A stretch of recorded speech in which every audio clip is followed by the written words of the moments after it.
Hey guys, it's Maymay and welcome back to another Sunday devotion. And today I'm going to talk to you about something that a friend of mine said to me that has totally changed my mindset for the last couple of weeks. I brought to you a couple of weeks ago a Bible devotion about worry and anxiety. And I got so many comments, so many messages, a couple of emails, and they were so encouraging and just really made me feel good that you guys are all working hard to overcome this, that it's not something you've just let yourself go into and stay in, but you're all fighting, and that's good because we have to keep up the fight. But my friend Margie Miller, and I haven't told her I'm going to say this today, but she won't mind. I know Margie, she'll love that it spoke to me, but it really did, to the point that I've even found myself saying it to other people. So Margie said to me that her mother used to say, "Don't fight your lions before you get to them. They're probably pussycats anyway." And I was like, wow. Because if you remember when I talked to you about anxiety, I said my grandmother used to say the things we worry about the most typically never happen, and the things we never think about are the things that blindside us. And when Margie said that, it to me what got me was the don't fight your lions before you get to them. Why do we do that? Why do we pre-fight our battles?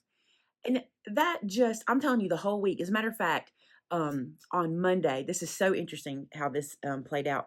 On Monday, Taylor was at work and she came down the hallway and she had this just look of fear on her face. And she stopped like 8 feet. She just stopped about 8 feet away from me and said, "Hey," I said, "Yeah." She said, "I'm not feeling good."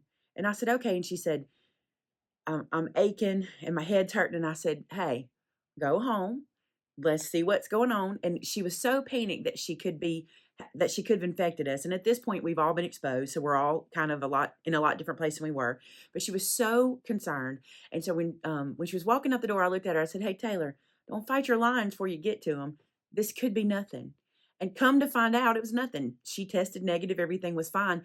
But we do that. We take a battle. We build up a battle in our mind. We almost set the battle lines and set the battlefield and play it out like we're playing a game of chess before the game ever goes, before it ever starts.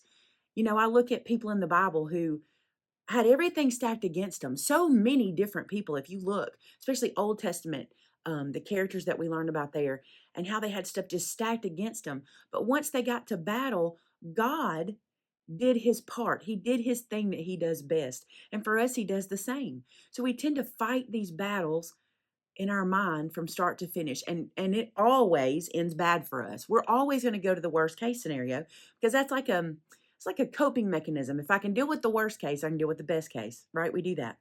Let's think about Daniel. As soon as she said don't fight your lions before you get to them, of course I went to Daniel in the lion's den. Daniel had no idea those lines were coming. He had no idea. He was just living his life. You know, he was doing what he does. He was living for his God, you know. He was in a great place with the king. If you've not read the story of Daniel, I'm going to put on the screen here the scripture. I have it in front of it. The scripture for you to look at. It's in Daniel chapter 6, and I'm going to make sure you have that so you can go reference it, because really you need to read the whole story of Daniel and how he ended up in the lion's den. But truth be told, Daniel's just living a good life. He's a good guy. He's doing good things. He's impressed the king. He's impressed those around him to the point that they want to come after him, right? To the point that they want to come after him so bad that they get the king to make up a rule.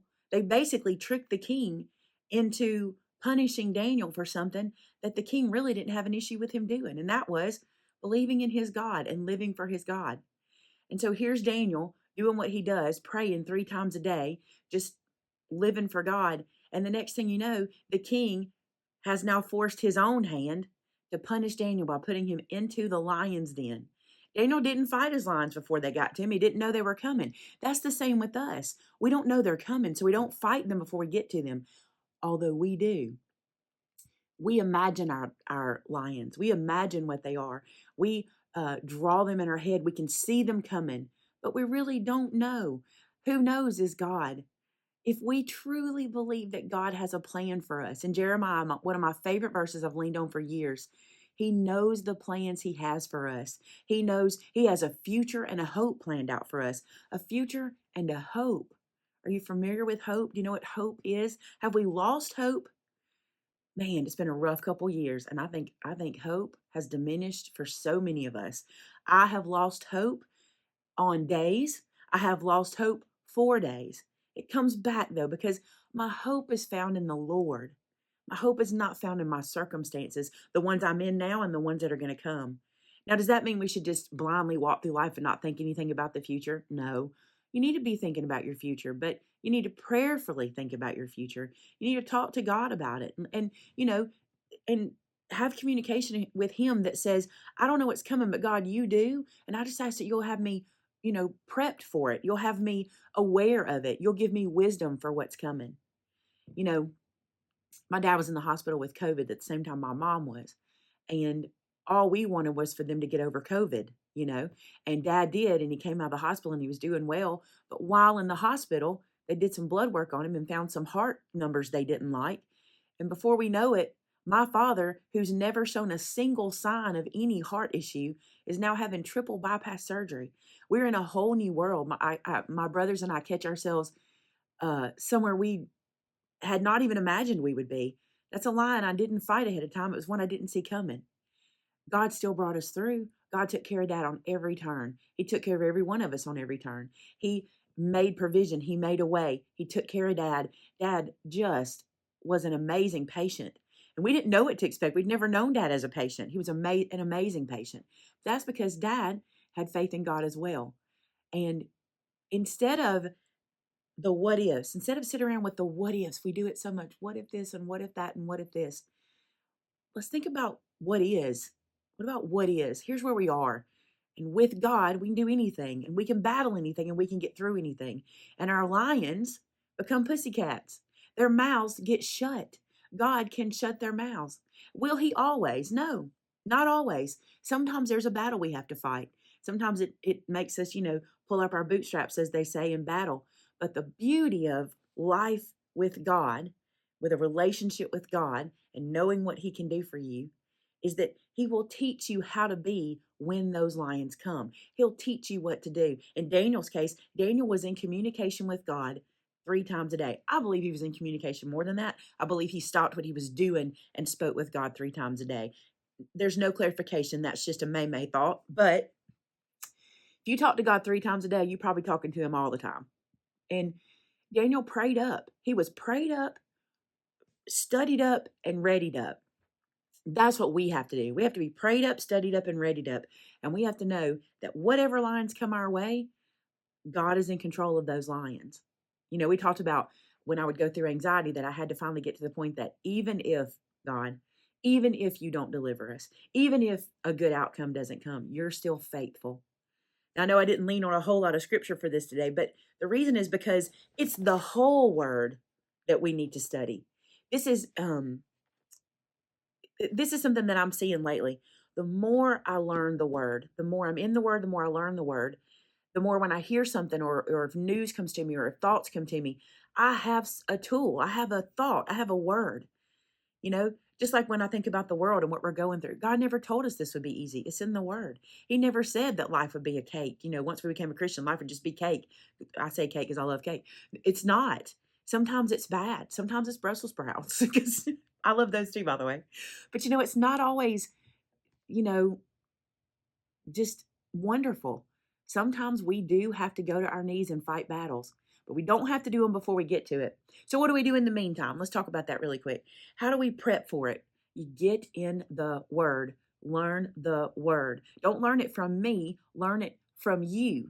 You pick up the scripture and read it. Google things about the word that lead you to it. For example, the reason I say that is because a lot of people tell me I don't know where to start. Look, Google, I don't know where to start studying the Bible. And then you'll get all these resources. And one of those resources will stick, right? If you ask God for wisdom, he will always give you wisdom. And if your wisdom needs to come in the word, ask him, God, give me wisdom for how to study the word. Give me wisdom for where to start. Give me wisdom for who to listen to. He'll lead you and guide you in all those ways, right? So a simple devotion, I don't even know how long it's been, but I just wanted to bring that to you because here's the thing. Don't fight your lines before you get to them. Margie, you have no idea the impact that statement has had on me this week. What a wonderful thing to have godly friends who will reach out and just say things to you that just literally will change my future. I will always lean on, don't fight your lions before you get to them. It's just literally, I want it on a t-shirt. I want it written on the door because, like Daniel, I don't know they're coming. I'm sure lions are coming, but I don't know what's coming. I just need to be prepared to know that I've got God in my corner. Because here's another thing, because what can separate us from the love of God? What? Nothing. Nothing on this planet, nothing in this world, nothing can separate us from the love of God that is in Christ Jesus. And that tells me that He's got me, no matter what the outcome may be. I hope this little devotion spoke to you today. I've just been leaning on it. Some of you guys may be like, oh, that's a saying I've heard 1,000 times. I've never heard Margie's saying, and it was so appropriate for me and where I was at the time. And it really put a smile on my face. I literally took her email and said, Vince, listen to this. And I read that email to Vince, and he was like, wow, that's really good. And I'd never heard it. And it means so much to me that you guys are willing to share your experiences with me as well. So thank you guys for doing that. I want you to know I'm always praying for you. I know what you're going through. Not in every situation, but I've been through a lot, and I've been through a lot of what you guys tell me you're going through. So you're not alone. God is always with you. And I want you to remember that in your darkest times and in your brightest times, He is always with you. Put Him first. Give Him first fruits in the morning. Let Him be the first thing you think about, the first place you go. Let's go to God in prayer. God, thank you so much for the godly friends you put in our path. Thank you that Margie took the time to give me an email with a saying that will forever change my life and led me to your word to learn even more about how to be prepared for my lions. God, thank you for your scripture. Thank you for what you've taught us. Thank you that you didn't leave us without any knowledge of how to get through life. You left us with a perfect manual. God, I pray for those watching today that they'll have a desire to learn more about you, that when your word is opened, they will be steadfast in listening. Their ears will be open every time the word is spoken, and that they will get a new and fresh thought and leading from your word every time they open it. God, I pray for someone out there who's lost. I just want them to know you, God. I couldn't get through this life without you, and I don't see how anyone can. God, I just pray that if someone's listening today and they don't know you, that they will start to see who you are, and that the Holy Spirit will start to work in their life in a very real and personal way so that they can be brought to Jesus and His salvation. God, for all of those out there that are dealing with anything, every one of us deal with something every day. God, I just pray you'll give them strength. You'll remind them of your power in their weakness, and that through everything we can be strong because of you. God, thank you for all of your promises. Thank you how you never fail us and you never leave us, and nothing can separate us from you. God, I thank you for all of these things in Jesus' name. Amen. Thank you so much for being here today, guys. I hope that this spoke to you. It did to me. It just like, when people put fuel in your tank, that's what it felt like. It felt like Margie just filled my tank up, and I'm going on that fuel, and I love it. So thank you guys for being who you are, for watching every week and being so wonderful to us. You really are an extension of our family. We can't tell you how much we love you.